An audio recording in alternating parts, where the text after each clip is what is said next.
So, as you can see here, here is, oh, better, says always learning. Cool, thanks guys.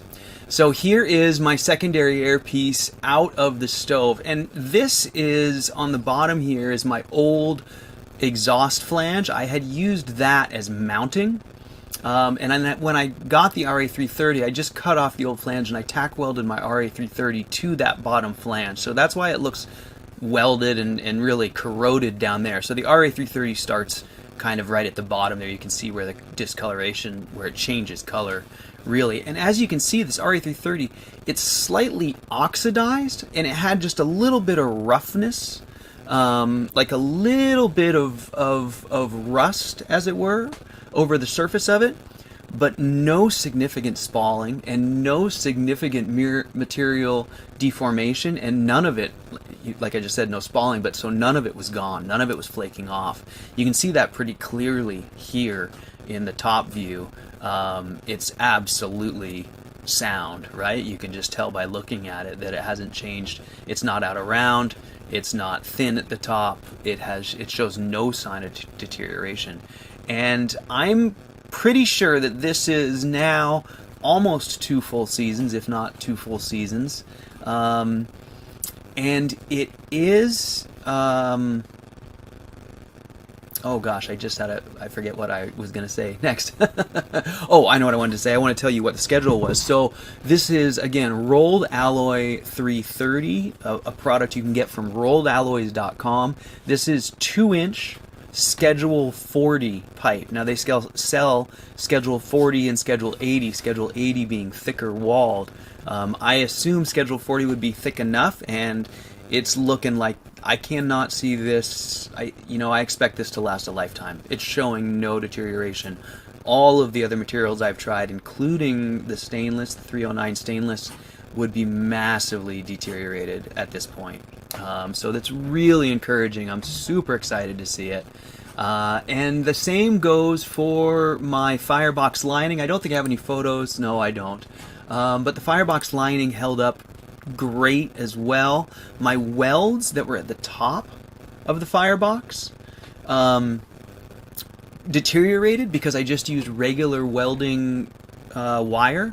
I think it's stainless, and so where I had welded, the weld material had disappeared, but just in the top front corners, the welds at the bottom of the box and at the front of the firebox were all fine.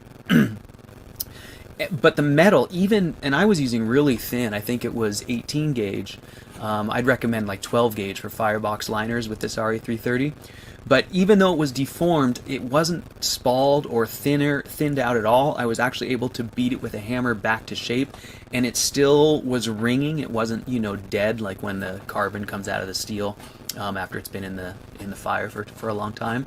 So I'm really encouraged by this experience. I think that you guys can all count on that RA330 to last as long as, I think as long as the stove, the life of the stove. So very encouraging. So Belgian Gulch, it would be awesome, I think, if you could offer those as an upgrade for secondary air tubes. The material is expensive, but what's really nice about Rolled Alloys is they'll sell it to you in small lengths, and they'll cut it to length for you. I know Belgian Gulch, that's not a big deal for you, but it kind of is, because you can just have it shipped to you in,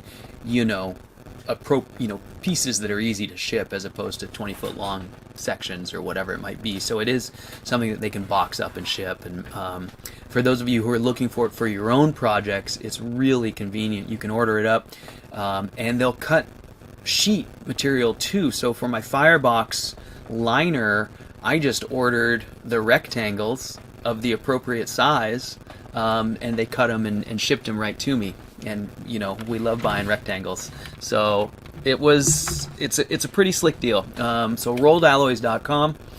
I think you guys will be super stoked if you use any of that stuff for your secondary air and or the firebox liner. So yeah, go tell them I don't think you do have it in England. I've heard from some other folks that it goes by other names in other countries, or there are other manufacturers making a similar thing. In the case of my tube Belgian Gulch, I believe I have a 6-inch vertical stub on top of the lower section, which is 1.5 inches in the rectangle section, and then there was like about 1 inch of stub on the bottom of that. So my overall length should be roughly 8 inches. You let it down into the floor, and ideally it's going to be about 1.5 inches or 2 inches from the roof of the firebox. A little more actually is ideal. I think when I first made that, I'm kind of forgetting my dimensions right now, but I do believe that top is 6 inches. That top stub, yeah, mine is 6 inches. I know that it's the gap in the top that I'm fudging, because my stove is different than the plans actually by just a hair. Yes, the rectangle section, and down below is the rectangle section tubing, 1.5 by 2.5 for that piece there, for the appropriate cross-sectional area for our 6-inch burners. So there.